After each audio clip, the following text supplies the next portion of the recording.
today you're going to be looking at compound inequalities. So a compound inequality is an inequality that is separated by the word and or the word or. So here for these examples, what we're asked to do is think if we have 2 as a solution to whatever the statement is. So like for number 1, it says x is greater than 1. So we're saying like x is 2. So is 2 greater than 1? Sure is. So then we come over here and this says 2 is less than 3. Is that true? Sure is. So for this compound inequality, notice that it's and, which means both of these statements have to be true. So this one, A, would mean that 2 is a solution. Moving on to B. B is an or statement. So that would mean that it only has to be true for one or the other or both. It doesn't have to be both, but it can be both. So for the first one, we're letting 2 be x. So is 2 less than negative 3? Nope. So that's okay though, since it's an or statement. If it satisfies the second piece, we're okay. Is 2 greater than or equal to 2? Yes, it's equal to 2. So B would work for 2 being a solution. For C, is 2 less than or equal to 3? Yep. Is 2 greater than or equal to 5? Nope. But again, since it's an or statement, it's all right that it didn't work for one of them. For D, is 2 less than or equal to 5? Yes. For this next part, is 2 greater than or equal to 3? No. Now this one was an and statement, which means 2 is only a solution if it's true for both of these. So D is the first one where 2 is not a solution to the compound inequality. For E, is 2 greater than negative 4? Yes, it is. Is 2 less than 3? Yes, it is. So that works out. The last one, is 2 less than 1? Nope. Is 2 greater than 4? No.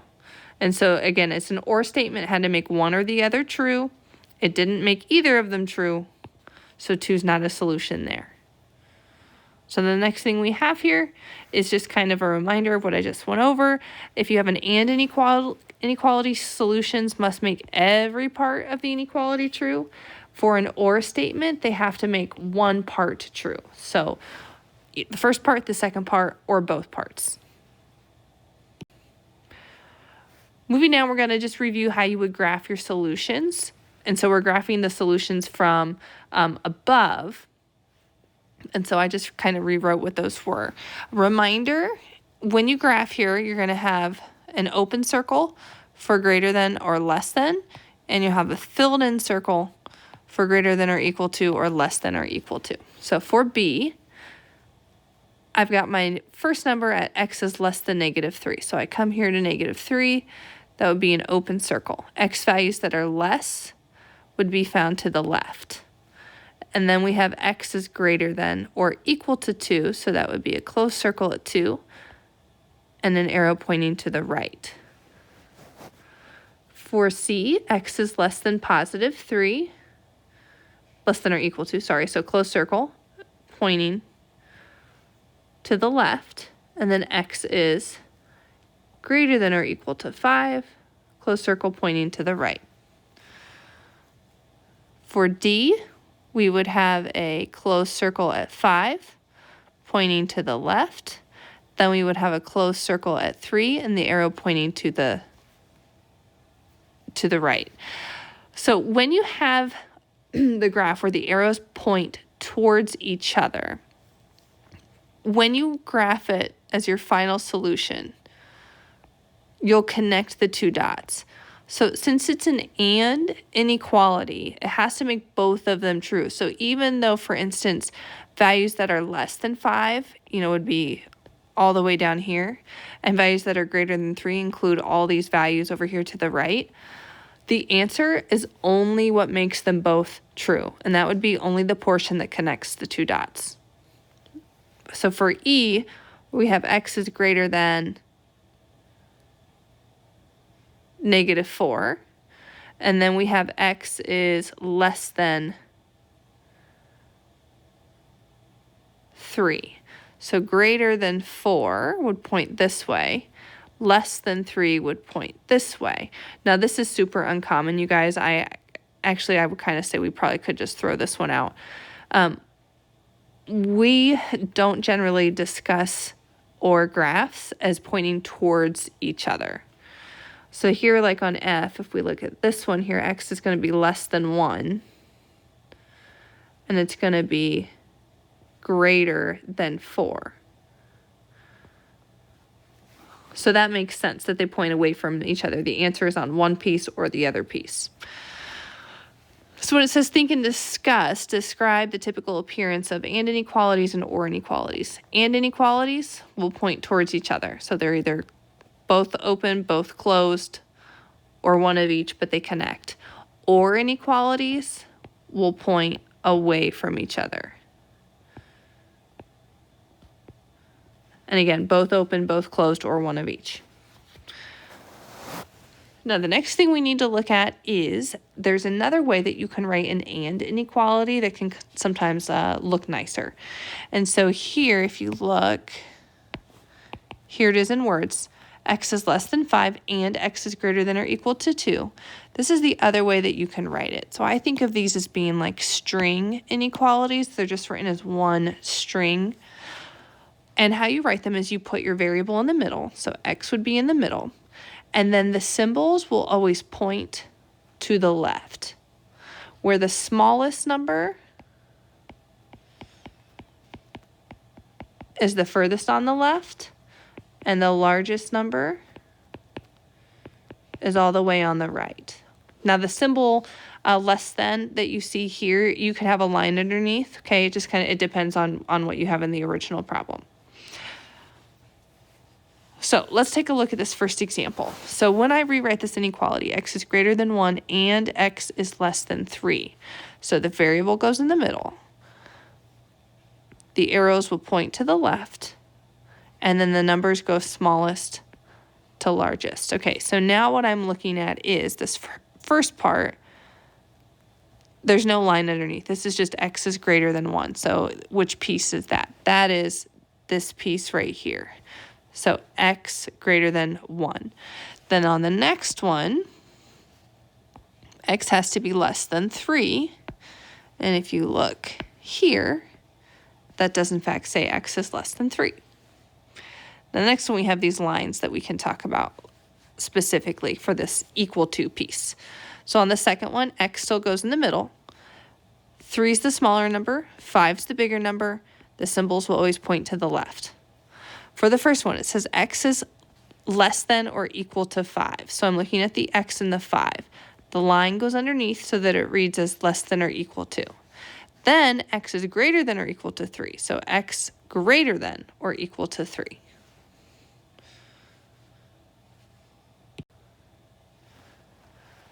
For these next ones here, we're going to determine if the values -3, 0, and 3 are solutions to the compound inequalities. So we'll go through and we'll solve these to kind of practice the algebra that goes along with it. So for this first one here, solving for X, I would divide both sides by 2. X is going to be less than 3. For the second one, I would add 5. And I would get that X would be greater than -3. Okay, now I see also that the word that splits them is and. So when they ask me about the values of -3, 0, and 3, it has to satisfy both of the inequalities. Okay, so if I take a look at that first one, so X is less than 3. Is -3 less than 3? So yes, it is. Then I have to check the next one. Is -3 greater than -3? So that is a nope. So -3 is not a solution. Then I do this again. What about for 0? Is 0 less than 3? Yes. Then I check the second one. Is 0 greater than -3? Yes. So it's an and. It had to make both of these true. So 0 is good to go. It's a solution. Then for 3, is 3 less than 3? Nope. And then there's no reason to even check that second one because it's an and, both have to be true. So we know that this is out. So 0 is the only one that's a solution. For h, solving for x, I would subtract 1 from both sides.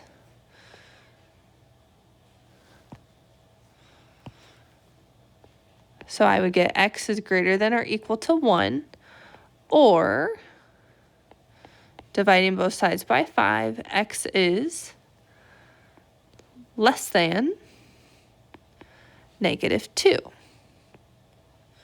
So this would be the answer. And now we'll just see, what about -3? So for this, I'm just going to read the statements, you guys. I'm putting -3 in for the x. So is -3 greater than or equal to 1? No.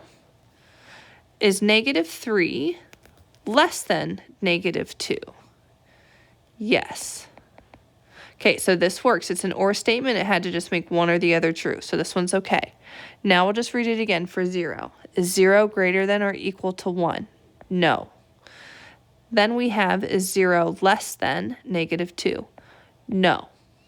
Okay, it's an or statement, so one or the other had to be true. So this one is no good. 0 is not an answer. Then we try for 3. So is 3 greater than or equal to 1? Yes. And then we have, is 3 less than -2? No, but that's okay. It's an or statement. It just had to be one or the other. So 0 is not a solution here. Then on the last one, here you have the compound inequality, but notice that they're together, okay? So I can break this up. I can solve just this piece. So that would be -3 is less than or equal to -2x plus 5. So then I could subtract 5 from both sides. I would get -8 is less than or equal to -2x. Divide by -2. 4 is greater than or equal to x. Okay, so I did have to flip the symbol since I divided by a negative. And then the other part would be the middle piece and the 1. So now I can solve that. So that would just be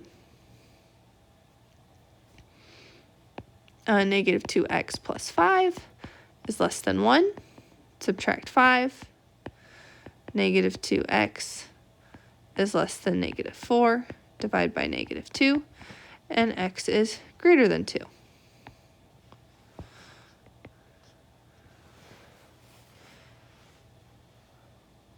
And so now when I check, notice that this is technically an and, so it would have to make both of these true. So if I check -3, in this first one, this is the same thing as x is less than or equal to 4. So is -3 less than or equal to 4? Yes. Is -3 greater than 2? No. So -3 would not be an answer here. Then I can check for 0. Is 0 less than or equal to 4? Yes. 0 greater than 2? No. So 0 is out. Then we check 3. Is 3 less than or equal to 4? Yep. Is 3 greater than 2? Yep. So for this last one, 3 is the only solution. Now, the last thing I will say is graphically, this may have been able to be done a little bit faster if I would have thought of the graphs. So we'll talk about this with I here. So if I had my graph be like, here's 2, here's 4,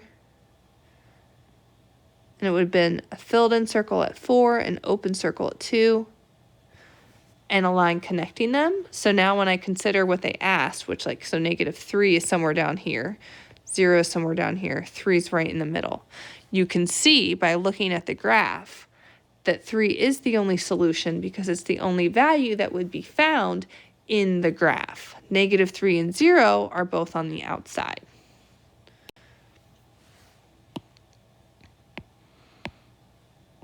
All right, now for G, H, and I here, we're just solving them and then completing the graph. So for G, notice the steps are already provided. So we have our answer written here in two different ways. So here's the first way, using the word and then here's the second way, using the symbols and writing it as a single inequality. So I'm going to have an open circle at -3, an open circle at 3, and the x's that would make this true are found in between them. For h, I'm going to subtract 1 from both sides. I would get x is greater than or equal to 1. And then on this side, we're going to divide by 5, and I get x is less than -2. So these are separated by the word or, so when I graph them, I'm expecting that they'll point away from each other. So I go to 1, closed circle, x's that are greater would be to the right. Then I do an open circle, -2. The values of x have to be less, so it would point to the left. They point away from each other. That's what I expected to happen. So we can feel good about moving on to the next one. So for I, we have our string inequality. So thinking back, let me remind you, when I solve for x, I do the same thing for each of them. So I do want to show you that you can solve ones like this all at the same time. So I know that I'm going to subtract 5 from the -3, and I know I'm going to subtract 5 from the 1. So if you want, you can do it all together at once. If you don't like this method, I recommend looking back at the previous slide so you can see how I broke it apart into 2. But now I'm ready to divide by -2.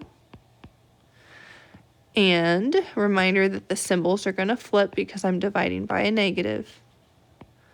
So here for x, our values are going to be between 4 and 2.